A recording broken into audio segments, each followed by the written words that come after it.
Hey y'all, SuperSonic Ninja here, or should I say, SuperShadowNinja here, because I'm officially a Shadow fan. Yeah, I'm wearing the red and all, and to prove it, I got some eyeliner. Ow!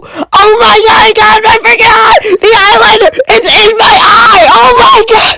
Come to the hospital! Ow! Okay, I'm back from the hospital, and now I kind of sound like Shadow, because I've lost most of my voice. So, I'm gonna keep it real with you.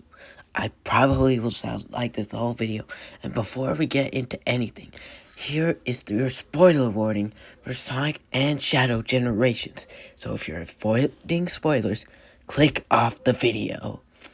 Anyway, let's first talk about Sonic Generations. Sonic Generations is one of the best games I've ever played. It truly encapsulates the essence of Sonic's speed. With the speed! This is probably one of the fastest, if not the fastest, Sonic game I've played. And I mean that in multiple ways, unfortunately. Because my only real complaint is, I wish it was longer. But that just says a lot about how great the game was. But imagine if there was like levels in Black Knight, Secret Rings, or maybe Lost World as DLC. There's just a lot of potential. Well, Sega, you missed your chance with LG Generations. I expected 3D Studiopolis in 6 months. Thanks. I'm dead serious when I say Sonic Generations is my new favorite 3D Sonic game. Something that was notable for me was the drift. The only prior Sonic games I played with a drift was Colors and Frontiers. Safe to say I hated these moves, but in Generations, it is peak. It also says boost this time around, and it actually helps when controlling. Also, yeah, you can still boost while drifting. Peak. Anyway, a common complaints are with Planet Wisp and the final boss. While I also hate the final boss, Planet Wisp wasn't too bad. Sure, it wasn't very good, but if this wasn't a game like Forces, it'd be one of the best levels in that game. Now, a problem that is exclusive to the remaster, or a debatable problem, is the rewrite. I know it sounds pretty bad in the Shadow voice, and I can't control it. I'm losing my voice, so if my audio isn't clear, that's why there's subtitles. Anyway, continuing. The remaster includes newly written cutscenes by the same guy who wrote Sonic Frontiers and the IDW comics. And I'm not 100% sure, but I'm pretty sure it's the same guy who also wrote Shadow Generations. Anyway, the rewrite is just kind of stupid. I don't know why they bothered, to be honest, because the Sonic Generations never really had a story, and the rewrite doesn't really help. People are also getting mad at the fact they made Amy less obnoxious, and I don't see that as a bad thing. They might be saying, no, they're making her lose personality, but considering that personality was god-awful, I think that's a good thing. Anyway, I'm pretty sure they're just setting up for a more mature Amy. Now, is it really right for them to just turn back the clock like this? No, it's really stupid, actually, but yeah, I guess it's just because this stuff is just not cool in 2024, because, like, yeah, Amy getting shoved by Sonic is just not good. Sonic's denying of cupcakes is apparently better. Amy's really the big thing about this rewrite that people are hating on, but there is a scene that's so horrible.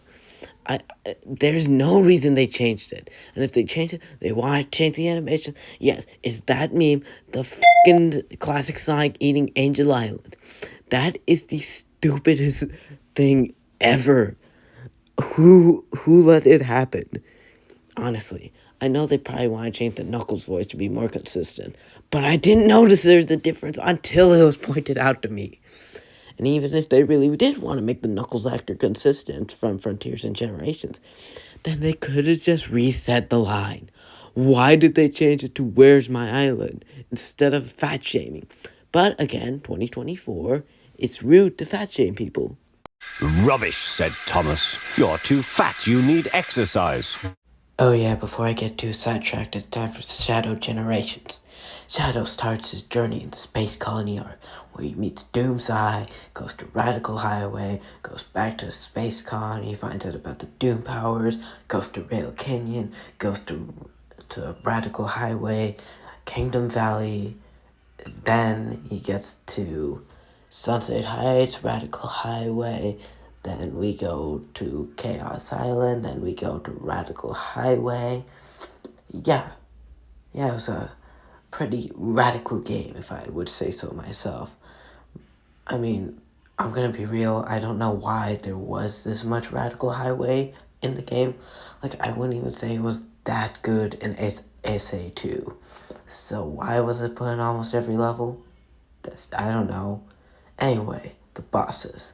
The first time I played, I got D's on all the bosses, and I actually wrote the script after my first playthrough, so I'm going to go off script because this does not reflect my thoughts anymore after playing again. Actually, no, the Biolizard part still accounts to it. It was okay. I liked it. It was nothing out of the ordinary, especially compared to the SA2 version. That was peak.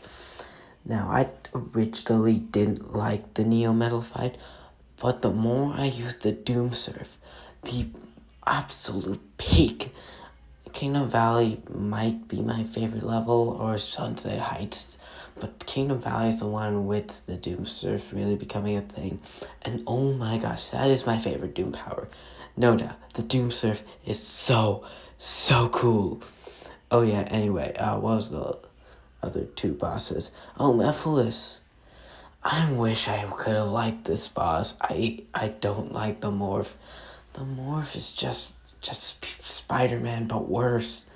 I can't like this, unfortunately, but yeah, Mephiles happened, so I guess it's more than anything.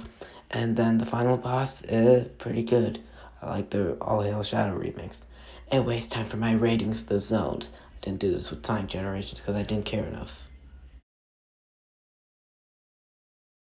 Before I get any further, I have to clarify this. Due to a whole Q&A event I'm hosting, I have to get this video out today, which is the 30th of December, because of said Q&A event.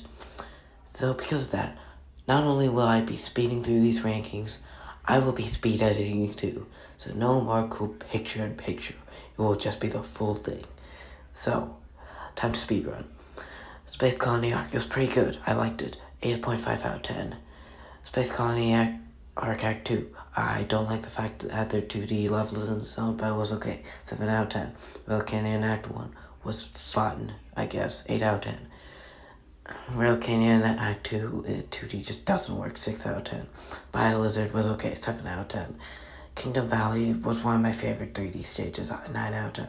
Kingdom Valley Act 2 was the best 2D level in the game.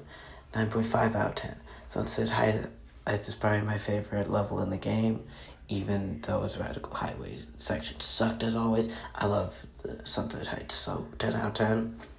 Actually fine, 9.5. I hate Radical Highway.